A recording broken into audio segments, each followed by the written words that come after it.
por aquella que por las 99 que no se descarriaron. Así no es la voluntad de vuestro Padre que está en los cielos, que se pierda uno de estos pequeñitos. Hemos estado hablando en estos últimos 2 miércoles sobre Pedro, ¿verdad?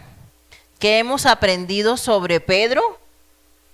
Que Pedro en algunas ocasiones fue felicitado porque era un buen alumno, ¿verdad? Cuando dio la respuesta, cuando Jesús preguntó, ¿y ustedes quiénes creen que soy yo?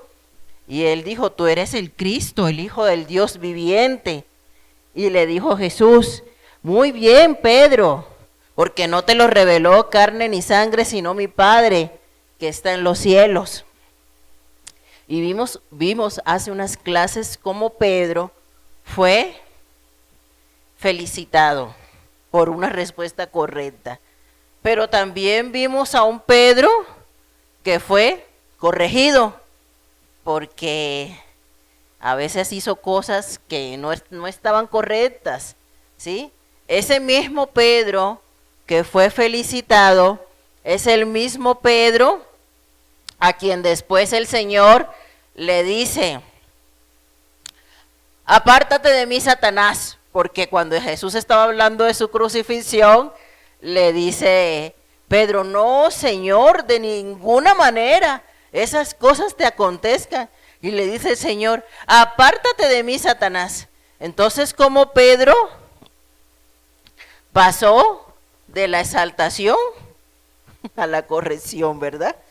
Y hablábamos que así también pasa en nuestra vida, que a veces pues tenemos aciertos y a veces también tenemos desaciertos. Y cuando tenemos desaciertos, el Señor nos tiene que jalar las orejitas. Y aquí, cuando empieza este pasaje en el capítulo 18, dice, en aquel tiempo, estamos hablando de los últimos acontecimientos que hemos revisado, cuando el Señor le dice a Pedro, Pedro, ten las llaves, ¿cierto? Tú eres Pedro, y sobre esta roca edificaré mi iglesia. Ya les expliqué el miércoles antepasado qué significaba eso. Sin embargo, a Pedro se le ha dado muchas bendiciones. Y ese Pedro, a quien el Señor le dice, sí, sobre esta roca, y yo también te digo que tú eres Pedro, ese mismo Pedro fue el que el día de Pentecostés predicó y se convirtieron 3,000 personas. Y hablábamos de que esa llave no quiere decir de que Pedro sea el ujier del cielo, como muchos se imaginan, y que está ahí con el libro. A ver usted, ¿de qué se murió? Ah, no le tocaba, vaya para allá, todavía no, ¿no? O sí, aquí tiene su lugar, pase a la silla 758. No es así, ¿verdad? Como nosotros nos imaginamos que es ese hecho de que Pedro tiene las llaves del cielo. No es así. Sí, más bien lo que el Señor le está diciendo a Pedro es, Pedro, por medio de la predicación vas a abrir la entrada al reino de los cielos de muchas personas.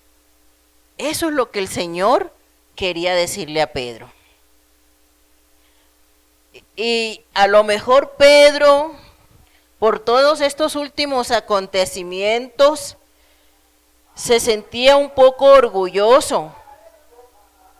Pedro había caminado sobre el mar.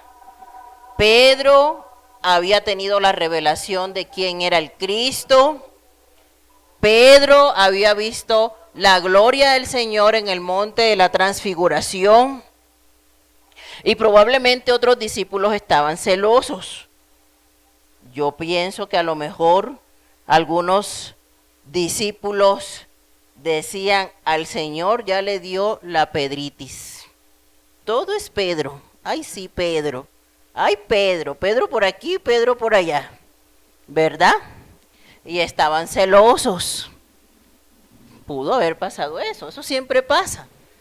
Cuando hay un equipo y alguien sobresale, los demás sienten celos. Pero vamos a ver qué más pasó aquí. Vamos a Lucas.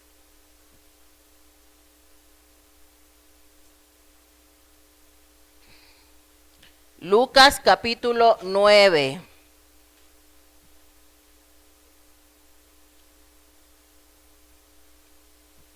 Y vamos al versículo 46 al 48.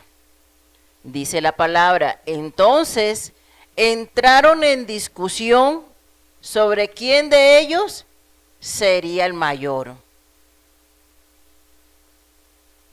Y Jesús, percibiendo los pensamientos de sus corazones, tomó a un niño y lo puso junto a sí y les dijo, cualquiera que reciba a este niño en mi nombre, a mí me recibe. Y cualquiera que me recibe a mí, recibe al que me envió, porque él es más pequeño entre vosotros. El más pequeño entre vosotros, ese es el más grande, dice la palabra.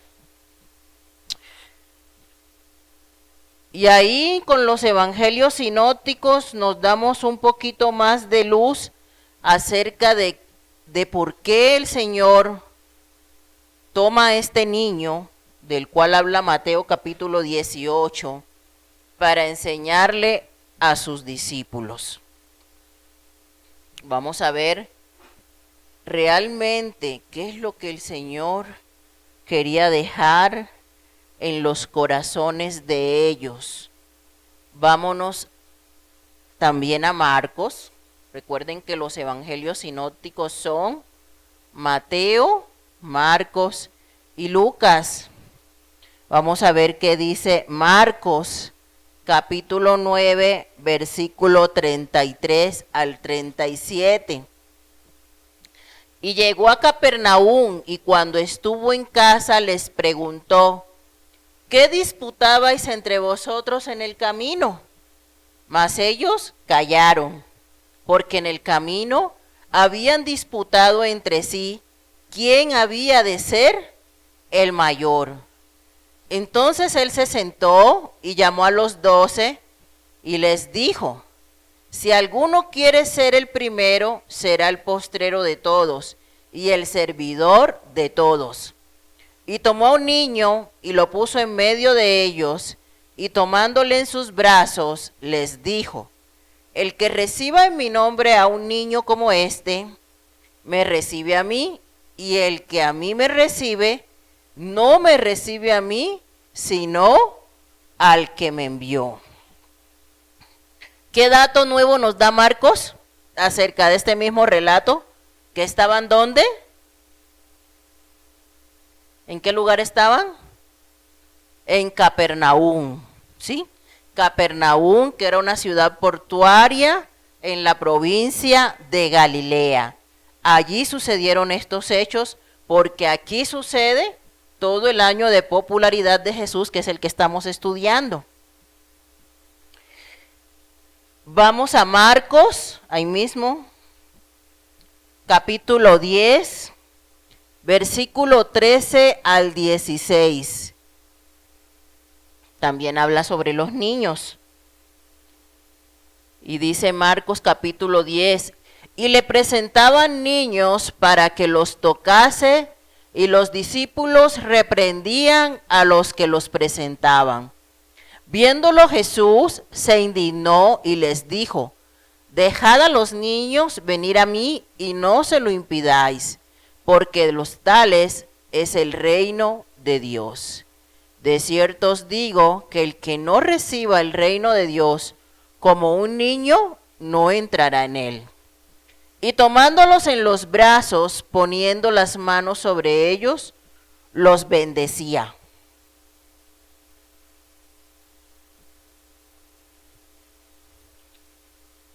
Ahora vámonos al otro pasaje, Vamos primero a leer todos los pasajes y ahorita entramos a la explicación, ¿sí? Mateo 19, del 13 al 15.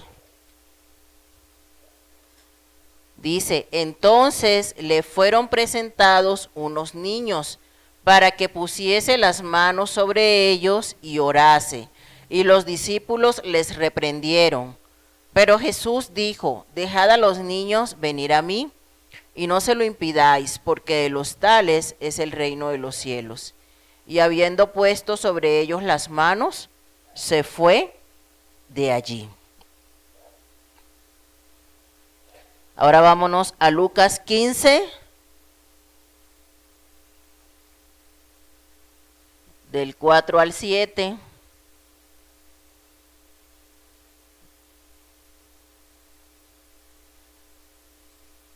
Dice la palabra, ¿qué hombre de vosotros, teniendo 100 ovejas, si pierde una de ellas, no deja las 99 en el desierto y va tras la que se perdió hasta encontrarla? Y cuando la encuentra, la pone sobre sus hombros gozosos. Y al llegar a casa, reúne a sus amigos y vecinos, diciéndoles, gozaos conmigo porque he encontrado mi oveja que se ha perdido. Os digo que así habrá más gozo en el cielo por un pecador que se arrepiente que por 99 justos que no necesitan de arrepentimiento. Estamos leyendo estos pasajes porque la enseñanza del día de hoy, o más bien el tema del día de hoy, trata sobre enseñanzas sobre los niños. Y como estamos estudiando los evangelios sinópticos, es necesario leer lo que dice Mateo, lo que dice Marcos y lo que dice Lucas acerca de los niños. Amén.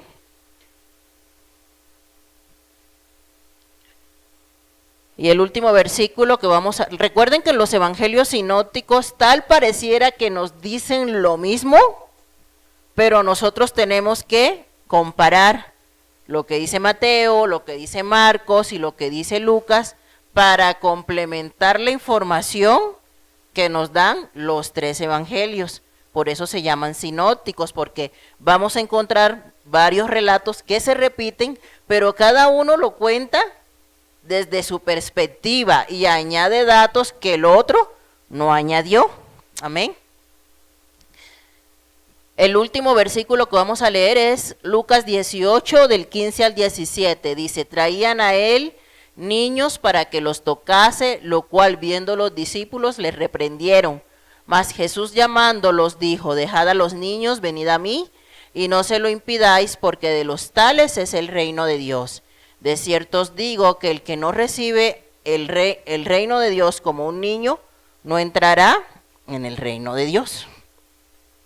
Listo, esos son todos los pasajes que vamos a estar revisando hoy, a partir de los cuales es la enseñanza de Jesús sobre los niños, pero nos vamos a centrar en Mateo capítulo 18. Entonces, todo esto sucede cuando han pasado aquellos acontecimientos que a lo mejor hacen que Pedro se sienta un poco orgulloso de todo lo que ha hecho. Entonces el Señor les dice a sus discípulos, a ver muchachos, los escuché discutiendo por el camino, ¿qué era lo que tanto discutían? Y pues a algunos se les salió, no, pues es que estábamos discutiendo de pues quién era el mayor en el, quién de nosotros va a ser el mayor en el reino de los cielos. Fíjense, todavía Jesús no ha llegado a la cruz, les está anunciando que va para la cruz, pero todavía no ha llegado a la cruz y ya estos estaban peleando, como quien dice, pues ahora que ya Jesús no esté, pues ¿quién lo va a reemplazar? Típico, exactamente, cuando pues, no sé si han escuchado esos casos, cuando de repente se muere papá o mamá, y pues no ha pasado ni el entierro cuando ya los hijos fueron y desvalijaron la casa. No me cuenten, yo sé que esas cosas pasan, he visto que esas cosas suceden. Y pues no han regresado ni del sepelio y ya los hijos tienen una pelea por la herencia del papá o de la mamá. Así sucedía con los discípulos. Todavía Jesús no había ido a la cruz y ya ellos estaban pensando, bueno, pues pues ¿y quién será de nosotros que va a quedar en el lugar de Jesús? Y Pedro a lo mejor decía, no quiero decir nombres, pero ¿quién le atinó cuando Jesús preguntó quién caminó sobre el mar? ¿No? ¿Quién? A ver. ¿No? Y sabemos que también habían otros dos, cuya mamá le había dicho a Jesús, ay Jesús, cuando tú estés en el reino, acuérdate de Juanito y de Jacobito, pon uno a tu derecha y pon el otro a tu izquierda, Jesús. Mira que ellos son hermanitos y ellos no pueden estar tan separados. Así que cuando estés allá, Señor, en tu gloria, me pones a Juanito a tu derecha y a Jacobito a tu izquierda, los hijos del trueno. Entonces ellos ya estaban mirando quién se va a quedar en el lugar de Jesús. Y en medio de esa discusión, cuando el Señor vio la actitud de ellos, entonces les da una lección, y la lección que Jesús les da es sobre la humildad. Y por eso Jesús llama a un niño. Pon la diapositiva, hijo, donde dice el punto A, que dice, solo el que se hace como un niño podrá entrar en el reino de los cielos. Entonces, básicamente, el Señor llama a sus discípulos, a ver, soberbios, orgullosos, que se creen que ya son los segundos en la lista. Y llama a un niño. Y Marcos dice que carga al niño. Jesús carga al niño. ¿Sí? Carga al niño y les dice, el que no sea como este niño, no va a entrar en el reino de los cielos. ¿Qué características tiene un niño?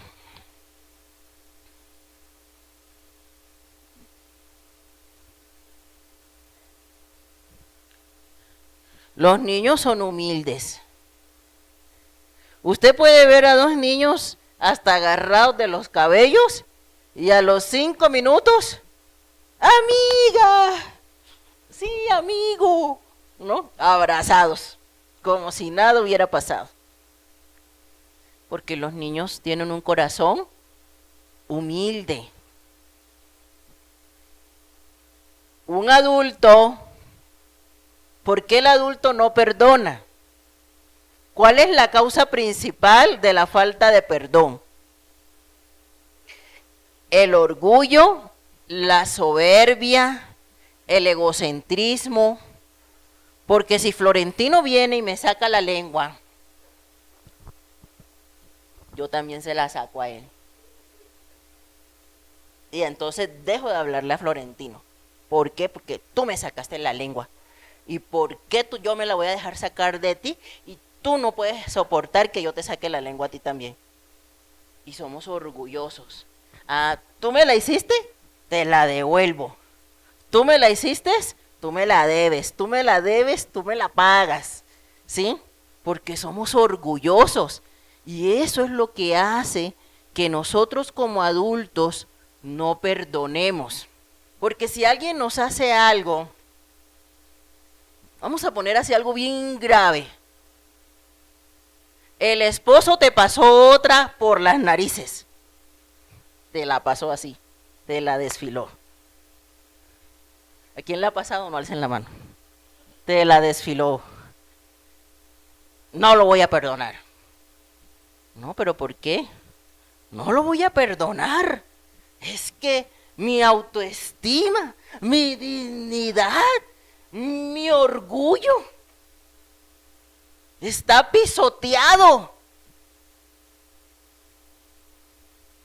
Y entonces usted dice, no, me divorcio mañana. Mañana me divorcio.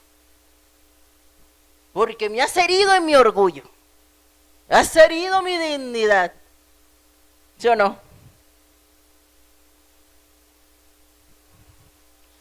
Y entonces se nos olvida y nos da una amnesia tan grande de que el que murió en la cruz murió por lo que yo hice y por lo que el otro me está haciendo. Porque Él llevó los pecados de todos nosotros en la cruz del Calvario. Los tuyos y los míos. No dice la Biblia que llevó unos sí y otros no. Dice la Biblia que Él llevó los pecados de toda la humanidad en la cruz del Calvario. Entonces, Él me perdonó a mí. Pero si yo no soy capaz de perdonar a mi hermano que me sacó una lengua o que me hizo la transgresión la más grande que usted se le pueda pasar por la mente, yo estoy invalidando la sangre que Jesús derramó por esa persona. Porque cuando yo quiero agarrar a mi hermano y levantarlo a puños por lo que me hizo, ¿saben qué?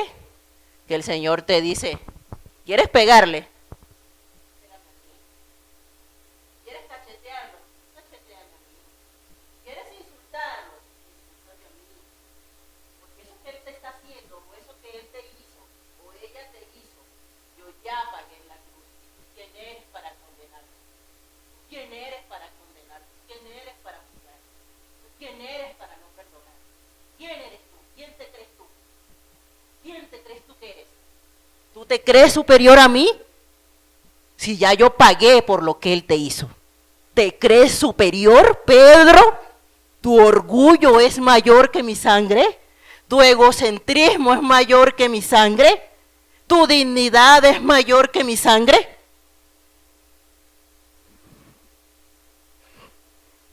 ¿Sí entendemos el sacrificio de la cruz?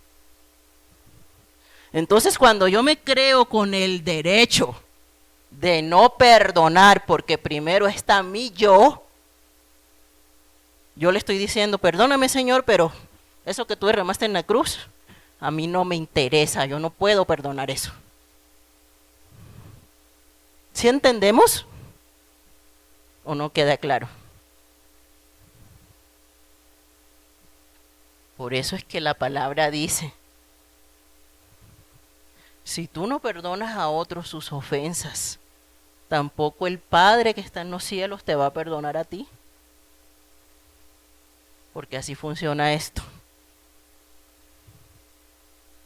Y por eso es que cuando oramos decimos, perdona nuestras ofensas, como también nosotros perdonamos a los que nos ofenden.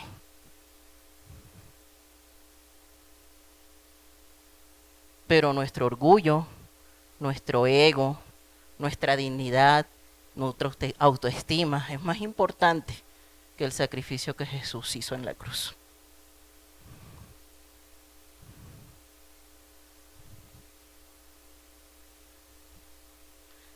Y por eso Jesús toma a un niño y le dice a los discípulos, a ver,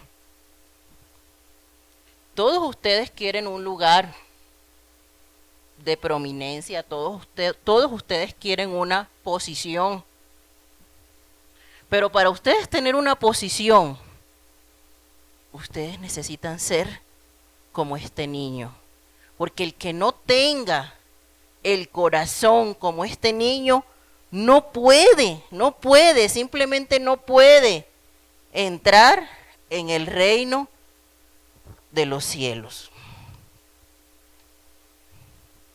Un niño no intenta hacer algo que no puede lograr. Un niño no se anda jactando de lo que hace. Y por eso necesitamos tener la humildad de un niño. Y sobre todo en la facilidad para perdonar a los otros sus ofensas. Porque ¿quiénes somos nosotros?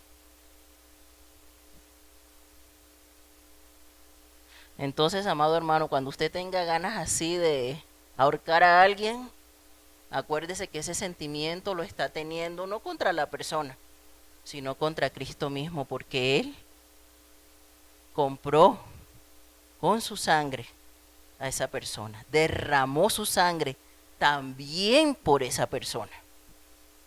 Y a lo mejor es una persona que ni siquiera conoce de Cristo, pero el hecho de que esa persona haya rechazado a Cristo no quiere decir que el Señor no haya derramado su sangre también por él, porque el anhelo de Dios es que todos sean salvos. Y a usted no le corresponde juzgar si esa persona acepta o rechaza a Jesús, eso le corresponde al Señor. A usted le corresponde perdonar.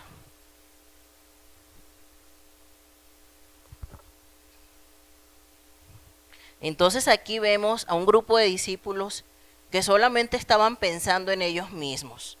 Jesús les había dicho, bueno, muchachos, pues dentro de poco yo voy a ser crucificado, pero eso a ellos no les importó. A ellos lo que les importaba era, ¿quién te va a reemplazar?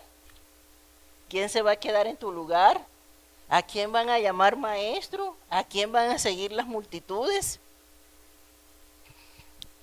Entonces, cuando nosotros nos ponemos en esa actitud de en qué posición voy a estar yo con relación a los demás, estamos mirando al mundo, no estamos mirando a Dios. Porque en el reino de los cielos todas las posiciones son importantes. Y porque en el reino de los cielos aquel que quiere ser el mayor, dice el Señor, tiene que servirle a todos los demás. El miércoles pasado hablábamos sobre la abnegación. ¿Qué es ser una persona abnegada? ¿Sabe? ¿Qué quiere decir niéguese a sí mismo?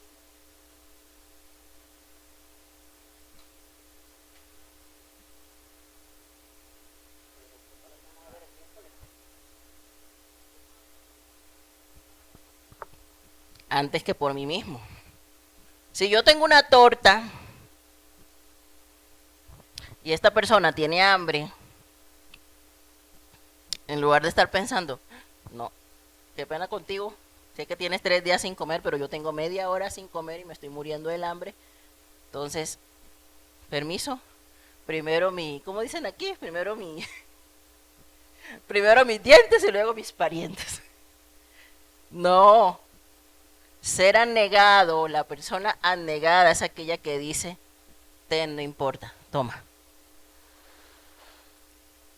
Aunque a lo mejor yo en este momento me quede sin nada, yo sé que el Señor me va a proveer, pero mira, toma. Eso es ser abnegado, eso es negarnos a nosotros mismos. Y eso fue lo que hizo Jesús. Jesús dejó su gloria, se hizo en forma de hombre, se hizo siervo. ¿Para qué?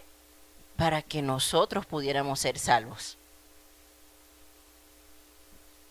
Y dice la palabra, y no escatimó ser Dios como cosa a que aferrarse, sino que se hizo semejante a los hombres. Él no dijo, cuando el Padre le dijo, bueno, te encomiendo esto, no le dijo, ay, no, yo aquí estoy muy cómodo, yo que voy a andar allá. Y todo lo que voy a padecer, no. Jesús no dijo eso, pero él sabía perfectamente a qué venía y lo hizo por amor. Se negó a sí mismo, negó su gloria, negó incluso su divinidad. ¿Para qué? Para hacerse semejante a ti y a mí, para darnos salvación. Pero a nosotros los seres humanos nos cuesta mucho sacrificarnos por otros, ser humildes. Y vuelvo al ejemplo del niño. Un niño tiene algo y si tiene 5 amiguitos lo parte en 5 pedacitos, ¿cierto? Y le da la paleta babeada, se la babean entre todos, ¿verdad? Todos se pasan la paleta. Así son los niños. Por eso andaban las mamás con miedo en el COVID, ¿no? Porque los niños todos se comparten. Ahí andan, todos viendo que, con la lonchera del uno y la lonchera del otro, y así son los niños chiquitos, ¿no? Luego va mi niña y me dice, ay, y la mamá de fulanito hizo no sé qué, y la mamá de no sé quiéncito hizo no sé qué, y tú por qué sabes, no, porque pues todos probamos lo que llevan todos, y yo, bueno, así son los niños, cierto, pero nosotros a veces no somos así. Nosotros estamos pensando primero en nosotros mismos. Y el orgullo, amados hermanos, es un enemigo número uno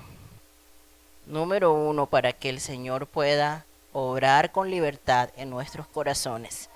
Vamos a ver qué dice el libro de los Proverbios.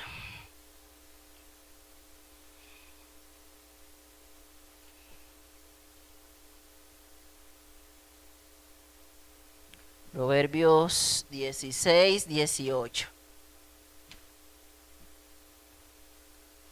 Dice, antes del quebrantamiento es la soberbia, y antes de la caída, la altivez del espíritu. Como dicen coloquialmente, entre más subes, más dura es la caída. Eso sucede con los soberbios. Cuando las personas son soberbias, el día que caen, no encuentran quien les tienda la mano.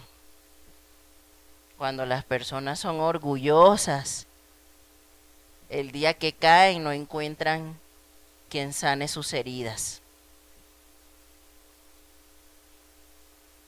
Y cuentan aquí en el libro la historia de un muchacho que era predicador y era excelente, o sea, tenía una oratoria al 100%, no cometía errores. Y pero él alardeaba de eso. Él alardeaba de su oratoria, él alardeaba de que era un excelente predicador. Y lo escogieron, como era un excelente predicador, lo escogieron para predicar en un evento. Y el día del evento subió muy altivo, con su sermón, a dar su sermón. Pero cuando llegó a la plataforma, la mente le quedó en blanco y todo el sermón se le olvidó. Y entonces dicen que ese predicador bajó la plataforma con la cabeza agachada. Bajando de la plataforma se encuentra con un anciano y el anciano le dice, deberías haber subido la escalera con esa actitud con la que descendiste de ella.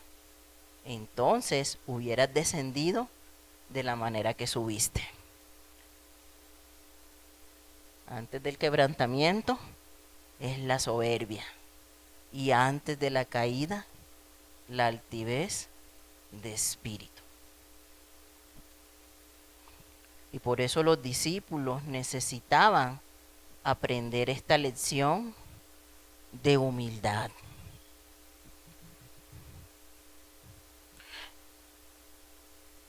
Y uno como siervo del Señor, hermano, tiene que cuidar su corazón de ese tipo de situaciones. En Lucas 14:11 dice, porque cualquiera que se enaltece será humillado, y el que se humilla será enaltecido. Por eso toda la gloria tenemos que canalizarla. ¿A quién? Al único que merece toda la gloria y toda la honra, al Rey de Reyes y al Señor de Señores. Es el único que merece toda la gloria, porque a veces cuando es correcto que, por ejemplo, le felicitemos a un hermano, claro que sí, es bíblico que de vez en cuando, bien hermano, bien hermana, buen trabajo, Gracias a Dios por su vida. Es bueno. Pablo elogió a Timoteo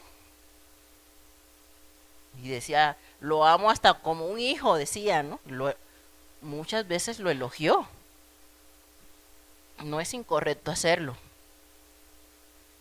Lo incorrecto es cómo nosotros recibimos eso en nuestro corazón.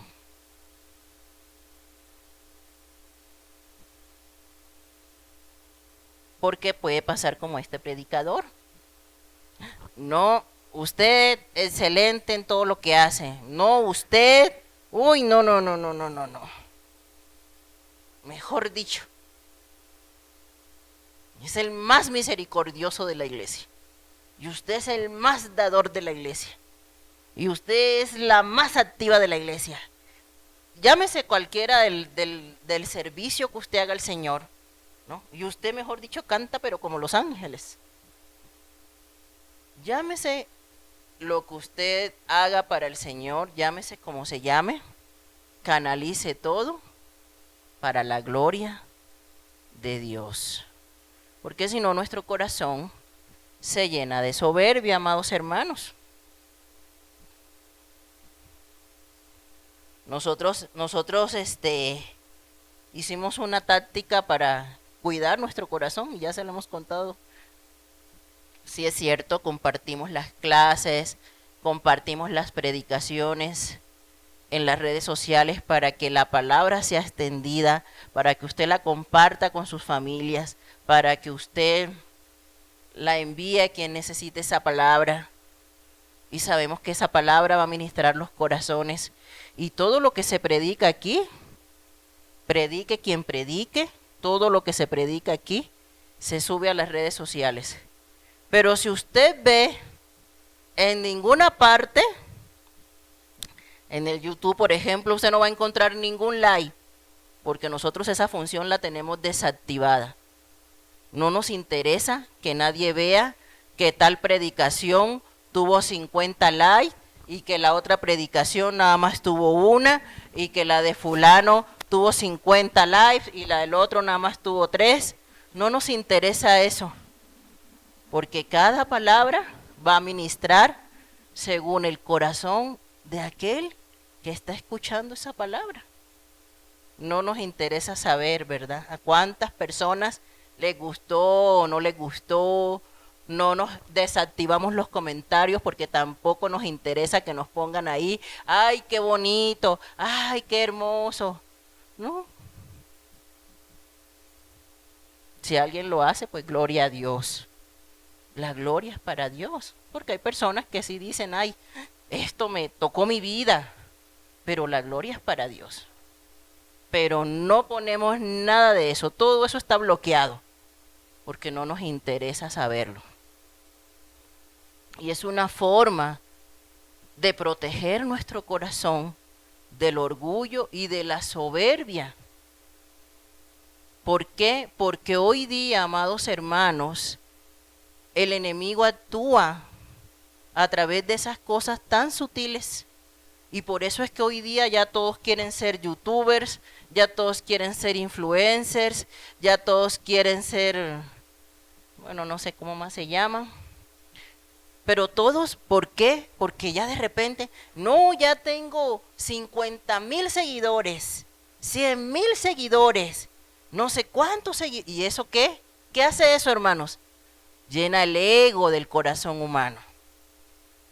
Llena el orgullo del corazón humano. Y nuestros jóvenes de hoy y hasta los niños ya quieren ser youtubers, ya quieren ser influencers. ¿Por qué? Porque llenan de orgullo su corazón. El hecho de que me sigan 100,000, 200,000, 1,000,000, ya eso hace que yo, mejor dicho. Entonces ahí es donde nosotros tenemos que ser apercibidos y no dejarnos llevar, ¿verdad?, por esas cosas que son tan sutiles. Y ya de repente vemos a aquel pastor que tiene 1,000,000 de seguidores con guardaespaldas, con camioneta blindada, pues porque ya tiene 1 millón de seguidores y una mega iglesia. Y el corazón se llenó de orgullo, amados. Y el orgullo fue el primer pecado que hubo en el universo. ¿Se acuerdan de un personaje llamado Luzbel? Era un ángel muy hermoso.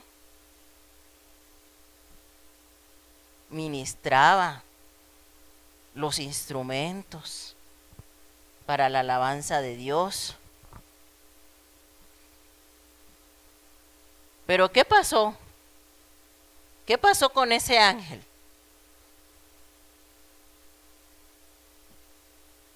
Se llenó de orgullo. Dice Isaías 14:12, ¿cómo caíste desde el 11? Dice, descendió al Seol tu soberbia y el sonido de tus arpas. Gusanos serán tu cama y gusanos te cubrirán. ¿Cómo caíste del cielo, oh lucero, hijo de la mañana? Cortado fuiste por tierra, tú que debilitabas a las naciones.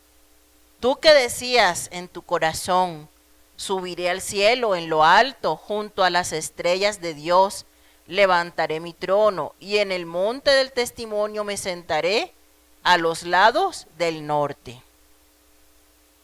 Sobre las alturas de las nubes subiré y seré semejante al Altísimo.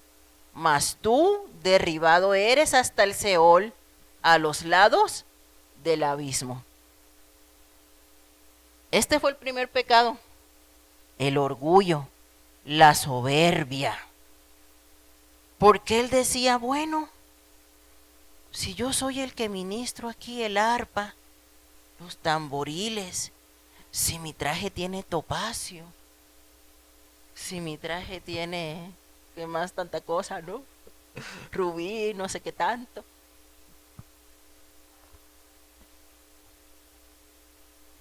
¿Y por qué no me adoran a mí? No, yo debería de estar ahí. Si cómo estoy vestido. Si yo debería de estar ahí. Yo debería de ser semejante al Altísimo. Y ese fue su pecado, el orgullo.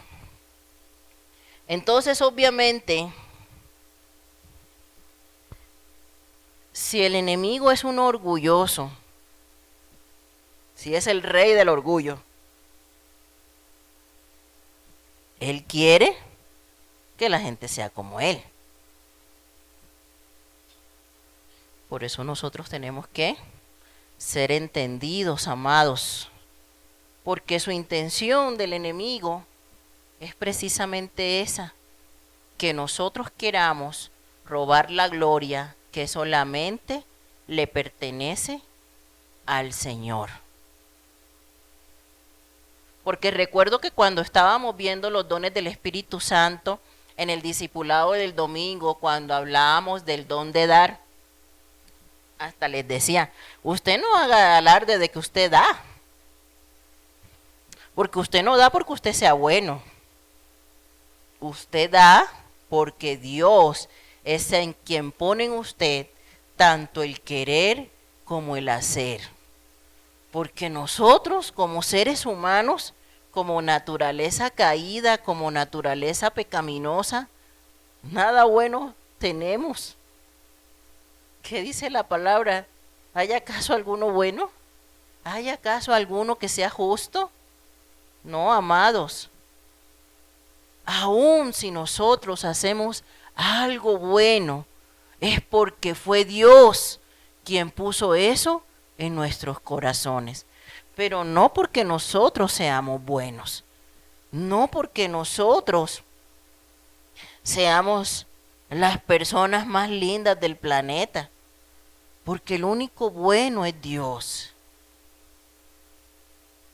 Y si algo bueno hemos hecho, es porque Él, en su misericordia, en su gracia, nos usó como un instrumento para bendecir a otro. Amén. Pero no porque seamos buenos. Ahora hay que guardar un equilibrio. Ciertamente necesitamos ser humildes, necesitamos dejar la soberbia, el orgullo, el egocentrismo, pero humildad no es decir, ay, pobrecito de mí, soy una cucaracha, un escarabajo, un gusano, lo peor del planeta. No, eso no es humildad. Eso se llama conmiseración y a Dios tampoco le gusta eso. ¿Qué es lo sabio? Que guardemos un equilibrio. Que guardemos un equilibrio. Ay, es que como yo soy humilde, voy a dormir en el piso. Es que como yo soy humilde, me voy a poner la misma ropa todos los días. Es que como yo soy humilde, no me voy a comprar ni unos zapatitos, porque yo soy muy humilde, porque la Biblia dice que tengo que ser humilde. No, hermanos, eso no es humildad. Y ahí es donde nosotros necesitamos ser sabios y guardar el equilibrio. ¿Por qué? Porque también el Señor, ya estás en la diapositiva, hijo, el balance entre humildad y fe.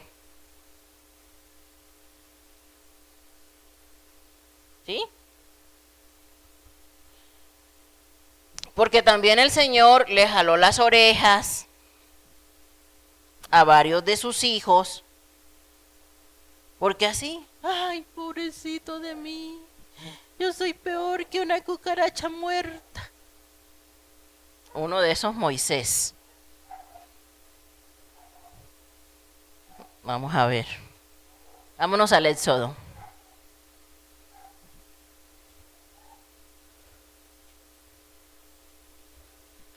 Éxodo 3:11. Entonces Moisés respondió a Dios, ¿quién soy yo para que vaya a Faraón y saque de Egipto a los hijos de Israel?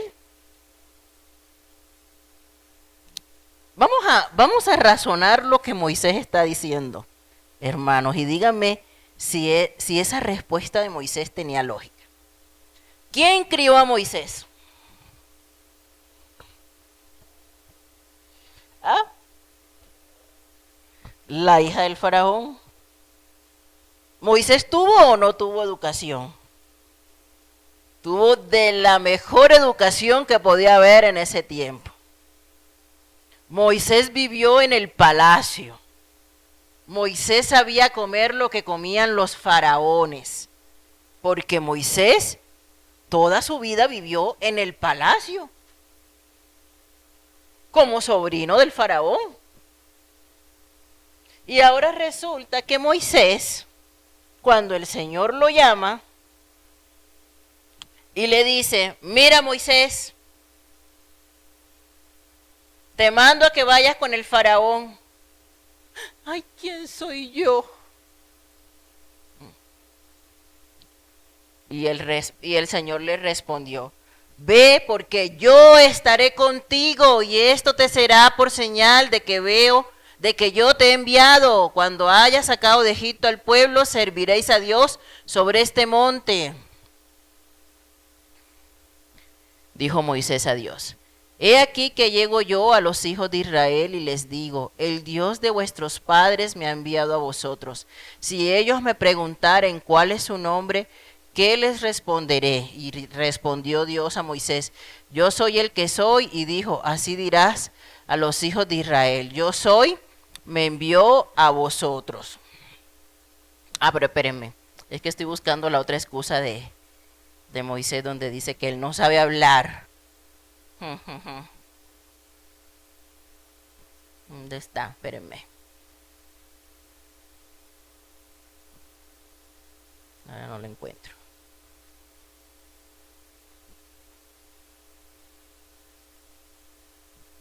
Ay, ayúdeme a buscarlo, que ahora no lo encuentro.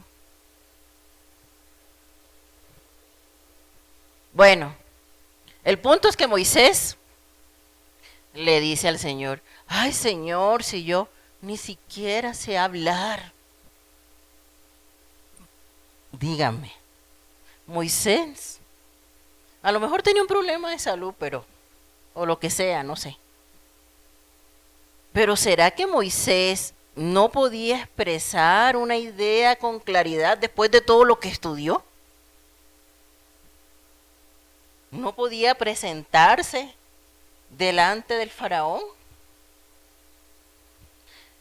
Entonces, ahí es donde nosotros no nos podemos ir al extremo. Ni muy creído, ni tampoco se crea usted cucaracha.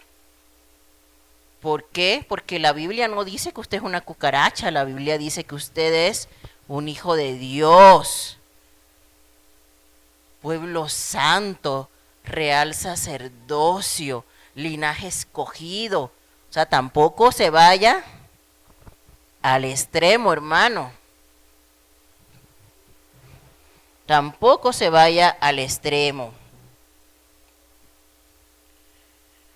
Dice la diapositiva, Moisés era lo suficientemente grande como para cumplir con lo que Dios le mandó. Otros creen que son demasiado grandes, es decir, estiman ser más de lo que son.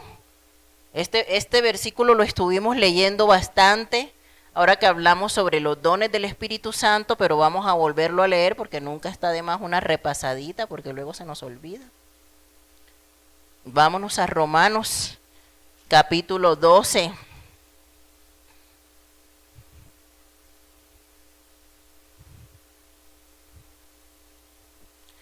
12:3 dice, digo pues por la gracia que me es dada a cada cual que está entre vosotros, que no tenga más alto concepto de sí que el que debe tener, sino que piense de sí con cordura, conforme a la medida de fe que Dios repartió a cada uno. La persona humilde no niega los dones que Dios le ha dado, más bien da gracias a Dios por sus dones y los utiliza para servir a otro. El hecho de que usted sea humilde no quiere decir que le digan, Nancy, ¿nos puedes dirigir en la alabanza? Y diga Nancy, ay no, yo no sé cantar. ¿verdad? No, porque uno tiene que reconocer lo que Dios ha depositado en nosotros, ¿sí? Y ponerlo al servicio de Dios para su gloria, para su honra. O que le diga yo a la pastora, pastora, ¿me puede hacer el favor de tal día predicar? Y me diga la pastora, ay no, yo no sé predicar. ¿Eso es humildad? No, eso no es humildad. Entonces ahí es donde nosotros tenemos que guardar el equilibrio, ¿cierto? Ni me creo la super mega estrella, pero tampoco me creo la peor de las cucarachas, porque pues eso no es lo que Dios habla de mí en su palabra. Y hay personas que se pasan toda la vida en una constante conmiseración. Nadie me quiere, todos me odian, yo soy lo peor, es que todas las desgracias me pasan a mí, es que nunca veo el sol, es que cuándo va a venir la luz, es que, ay, es una tras otra, no veo la gloria.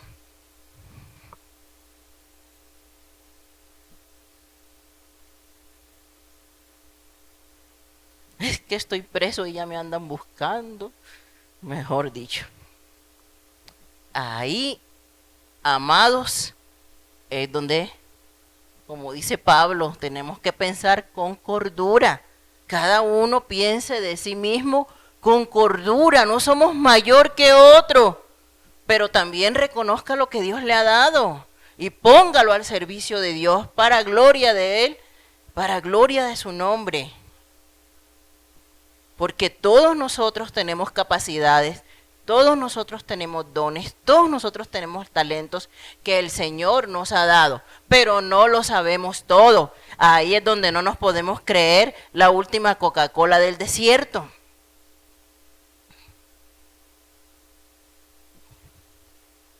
Yo puedo servir para muchas cosas, pero hay otras cosas que definitivamente no doy una. Por ejemplo, las manualidades. Por ejemplo, la sazonada. O sea, hermanos, yo tengo que reconocer que hay cosas que me esfuerzo, pero no se me dan tan fácilmente.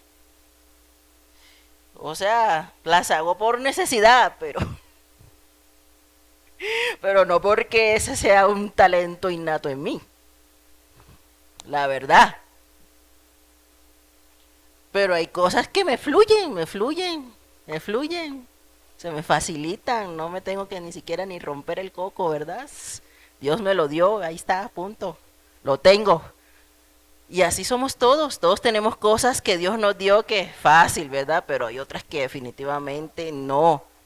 Pero por el hecho de que haya cosas que a lo mejor yo no puedo hacer o yo no sé hacer, no quiere decir de que yo sea la peor de las cucarachas. ¿Sí me entienden? Entonces, humildad no es dejar de reconocer lo que Dios ha puesto en nosotros, amén. Es un equilibrio. Y vuelvo y les repito para que no se les olvide, ni me creo la última Coca-Cola del desierto, pero pues tampoco creo que la de la Paquita va dedicada a mí, ¿verdad? No, tampoco soy lo peor, o sea, tengo cosas buenas y tengo cosas pues que no, ¿verdad? Como todos. Entonces, en el siguiente punto de este pasaje, dice el Señor, ay de aquel que haga tropezar a alguno de estos pequeños. Esta palabra también la podemos interpretar como aquellos que son pequeños en la fe. Pero esta enseñanza de hoy va dirigida a lo que el Señor enseña en su palabra sobre los niños. La palabra dice que instruyamos al niño en el camino del Señor. Y que aun cuando éste fuere viejo, no se apartará. Sí es bueno que traigamos a los niños a la iglesia, eso es muy bueno. Pero como siempre se los he dicho, es buenísimo que usted, el testimonio que da aquí en la iglesia, lo dé en su casa. Porque aquí en la iglesia todos nos comportamos bonito. Allá en la casa es donde el niño está viendo si efectivamente usted nada más canta alabanzas y cánticos celestiales o si también se echa las de Chente. Allá en la casa. Y entonces ahí es donde nosotros podemos ser una piedra de tropiezo para el niño. ¿Sí?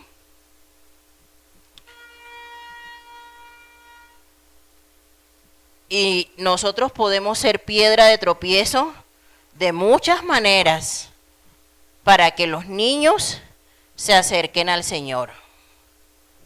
No solamente no trayéndolos a la iglesia, hermanos. Y sobre todo los domingos, ¿verdad? Que tienen una enseñanza especial para ellos. Porque los niños, según su edad, ellos nada más pueden prestar atención determinado tiempo.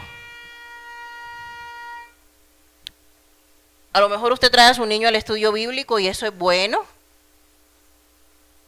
pero la capacidad de retentiva del niño, quizás usted le pregunta en 5 días y el niño nada más se va a acordar de una cosita o no se va a acordar de nada, porque los niños tienen una capacidad de retentiva que es por poco tiempo. Por eso es que los domingos en la escuelita bíblica la maestra no se para a darles una clase de 1 hora.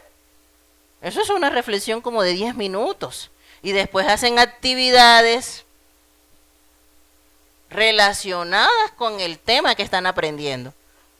Dibujan, hacen una manualidad, hacen un juego para aumentar la capacidad de retención del niño hacia el mensaje.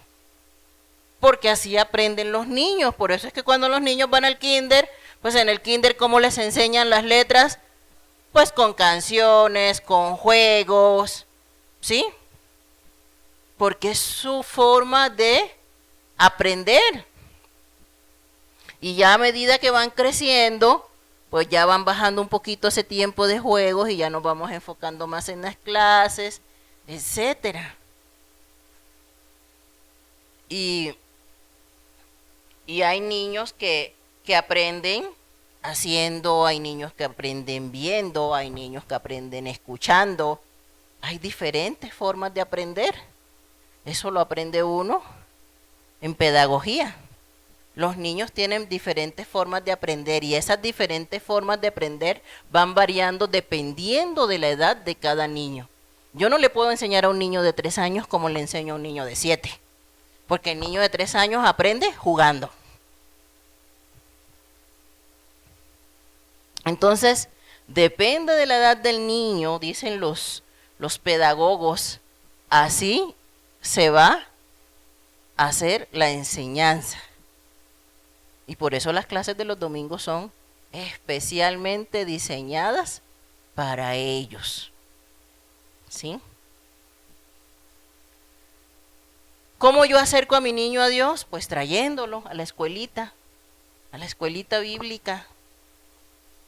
Pero en la escuelita bíblica nada más está 1 hora.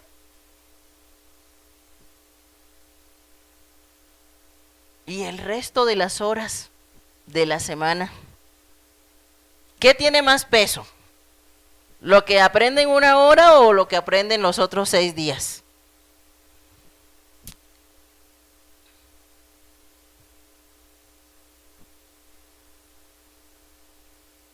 Antes la escuelita infantil no existía. Siempre se los he dicho. Antes, en la iglesia primitiva, no existían las reuniones de niños, ni las reuniones de jóvenes, ni las de damas, ni las de varones. Eso no existía, amados. En la iglesia primitiva la familia iba junta al servicio y papá y mamá se encargaban de instruir a los hijos, porque la responsabilidad de instruir a los hijos es primeramente de papá y mamá, y lo vimos mucho cuando estuvimos estudiando el libro de Proverbios. Papá y mamá tienen que enseñar a los niños la palabra en casa, a orar con sus hijos en casa, a dar gracias por los alimentos en casa. Papá y mamá tienen la responsabilidad de guiar al niño. Y si no está papá, entonces mamá, porque mamá tiene mucha influencia. Y ahí está Timoteo, cuyo papá era griego, y su mamá y su abuela lo instruyeron y llegó a ser un pastor. Así que eso no es excusa de que mi esposo no viene, mi esposo se fue, lo que sea. Eso no es excusa, porque a falta de papá está mamá. Pero la mayor instrucción que un niño va a recibir de la palabra de Dios es en casa. No hago nada si el domingo el niño viene aquí y lo instruyen en la palabra y el lunes el niño me escucha unas palabrotas.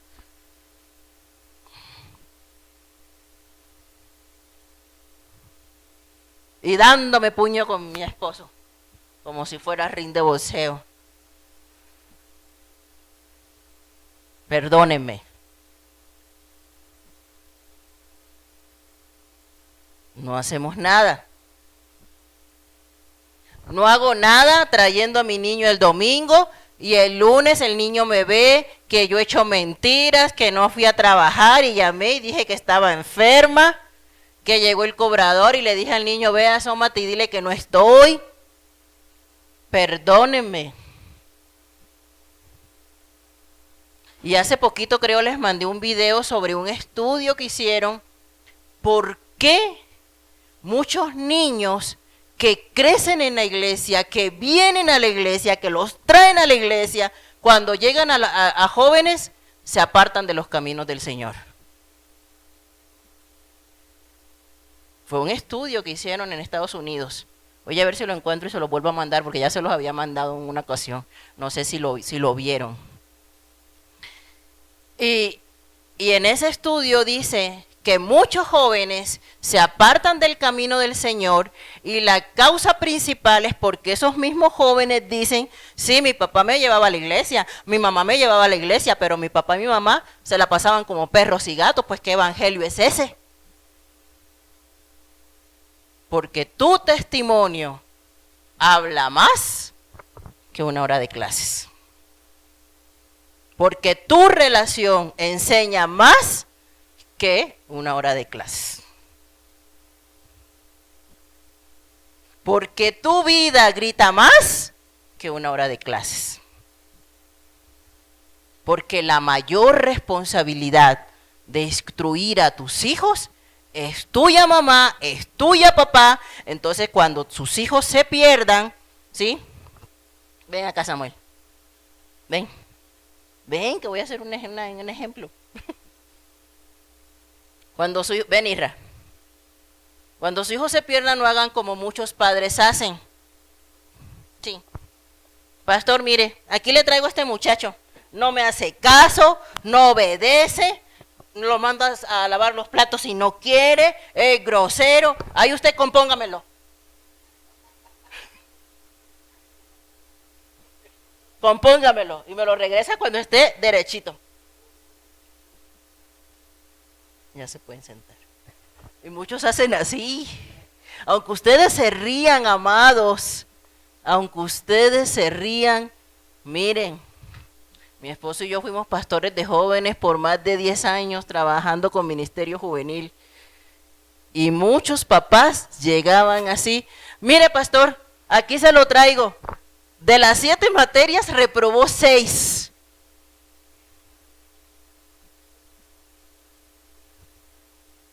Y entonces empiezas a hablar con los muchachos. Hijo, ¿qué te pasa? Y empezaban los muchachos a contar sus historias. Lo que pasa de la puerta para adentro. Lo que pasa de la puerta para adentro. Y empezaban a hablar los muchachos. No, es que mi mamá se casó con otro hombre y el otro hombre me trata mal, me grita, me lastima, me maltrata. No, es que mi mamá se va de fiesta, nos deja solos. No, es que mi mamá... Hermanos, las historias que ustedes se puedan imaginar, nosotros las escuchamos de la boca de los adolescentes, de la boca de los jóvenes. Pero los papás quieren tener hijos ejemplares.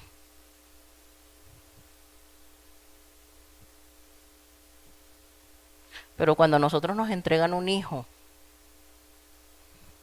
cuando el Señor nos manda un bebé, nos manda un libro en blanco, y nosotros tenemos todo el poder y toda la influencia para empezar a escribir en las páginas de la vida de ese hijo, para bien o para mal. Hace poquito, cuando estábamos en los estudios en la casa de la hermana Marta, vimos un estudio sobre las mamás, ¿se acuerdan? Hoy se los compartí para los que no pudieron estar. Y hablábamos de que hay mamás que son bendición, pero también hay mamás que son maldición. Herodías, la mamá de Salomé. Salomé danzó en la fiesta de Herodes. Y Herodes le dijo: pídeme lo que quieras. Y ella fue con su mamá. Mamá, ¿qué le pido? Me dice que me puede dar hasta la mitad del reino, porque le gustó mi baile. ¿Y qué le dice la mamá? Pues pídele la cabeza de Juan el Bautista.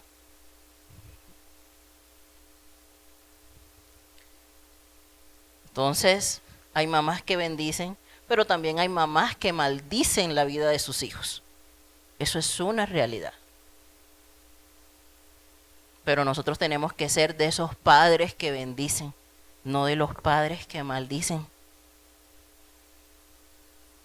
Y maldecimos, amados, no solamente con nuestras palabras, sino también con nuestras acciones. Con nuestras acciones que alejan a nuestros hijos de los caminos del Señor. Y ahí es donde el Señor dice, ay de aquel que haga tropezar a uno de estos pequeñitos.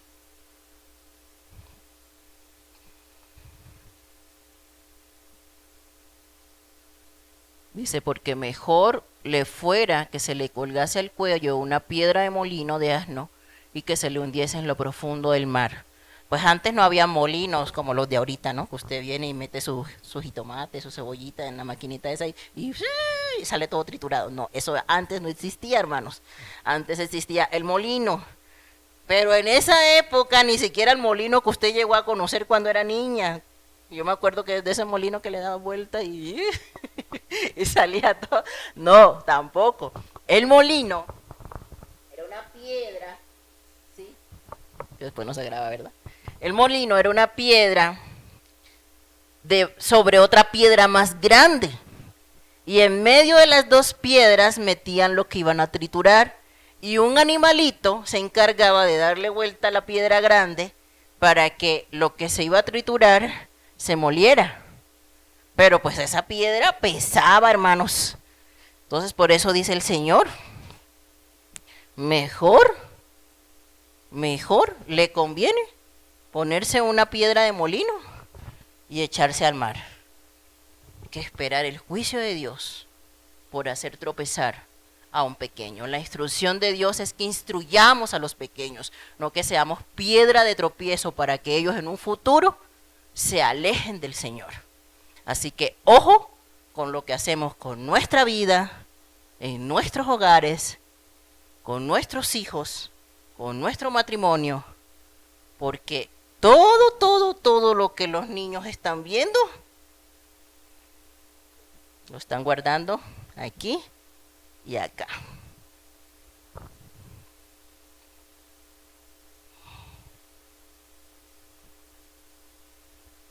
No es la voluntad de Dios que nadie se pierda. La voluntad de Dios es que los niños sean instruidos y que cuando lleguen a grandes permanezcan en los caminos del Señor. Y seguidamente de esto el Señor habla de la parábola de la oveja perdida y habla de que de las 99 que deja para rescatar a una. Porque la voluntad del Señor, según lo que dice la primera carta a Timoteo 2:4, es que todos sean salvos. La voluntad del Señor es que todos sean salvos. La voluntad del Señor no es que los niños sean alejados de Él. Y cuando nosotros hacemos cosas indebidas, vamos dejando heridas. Vamos dejando heridas en el corazón de los niños. Y esas heridas luego impiden que los niños quieran acercarse al Señor. Niños que son golpeados por padres drogadictos, por padres alcohólicos, niños que son violados, niños que son maltratados, niños que son tomados para hacer oficios sexuales. Tantas cosas que hoy día se cometen en contra de los niños. Esa no es la voluntad del Señor. La voluntad del Señor es que los amemos, que los instruyamos, que los direccionemos para que ellos permanezcan y sigan creciendo en el Señor. Y es necesario decir esto en las iglesias porque desafortunadamente en las iglesias también hay niños maltratados, no a veces físicamente, pero sí emocionalmente. Cuando usted le dice a su hijo, eres un inútil, no sirves para nada, porque aquí hay unas bien gritonas, perdónenme. ¿Por qué en lugar de decirle todo eso no le dice palabras de bendición a su niño? ¿Por qué en lugar de maldecirle no le bendice? ¿Por qué en lugar de ver nada más todo lo negativo y marcar su corazón, por qué no le dice lo positivo? ¿Por qué en lugar de andar como una loca histérica gritando todo el día, también no toma un momento para abrazarlo, para besarlo, para consentirlo? Porque los niños necesitan cariño, los adolescentes necesitan cariño. Yo a este grandote todavía le doy sus besos, aunque le dé pena. Porque los hijos necesitan cariño. No todo es vara, no todo es rejo, no todo es gritos. Métase con el Señor y dígale que le sane su corazón. Si usted no recibió cariño, si usted no recibió palabras de aceptación, si usted no recibió bendición sino maldición, ya es hora de que sane sus heridas, porque sus hijos no tienen por qué pagar los platos rotos de las heridas que a usted le causaron. Al contrario, si a usted no le dieron cariño, déselo a su hijo, porque ya usted sabe lo que se siente crecer sin cariño. Si a usted no le dije, nunca nadie lo bendijo, bendiga a su hijo. La mejor y la mayor bendición no es la del pastor, es la bendición del padre y de la madre sobre la vida de sus hijos. Bendiga a sus hijos, bendiga a sus hijos. Aunque estén grandotes ya, bendígalos, bendígalos, ore por ellos cuando salen. Póngalos en las manos del Señor, ore por ellos cuando empiece el ciclo escolar. Ore hasta por los maestros, Señor. Dale a mi hijo gracia para con sus maestros, porque hay maestros que hacen sufrir a los niños. Dale gracias, Señor, para con sus maestros, que lo quieran, que lo aprecien, que lo traten bien. Ore por sus hijos y ore por esas personas con las cuales su hijo tiene contacto.